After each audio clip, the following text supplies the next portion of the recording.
ছোট্ট বন্ধুরা, সবাই কেমন আছো? আজ তোমাদের আরও একটি নতুন গল্প শোনাব।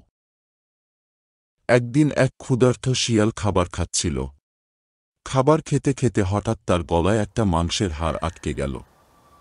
সে নানাভাবে হাড় বের করার চেষ্টা করল, কিন্তু পারল না।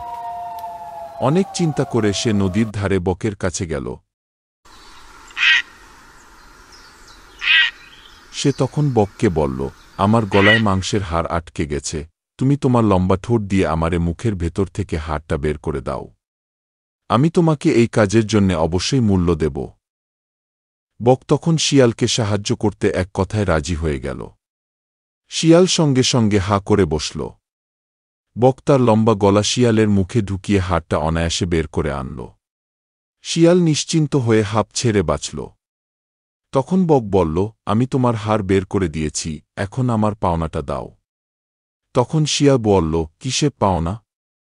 সৃষ্টিকর্তাকে ধন্যবাদ দাও যে তুমি আমার মুখে তোমার মাথা ঢুকিয়ে নিরাপদে সেই মাথা আবার বের করে আনতে পেরেছ।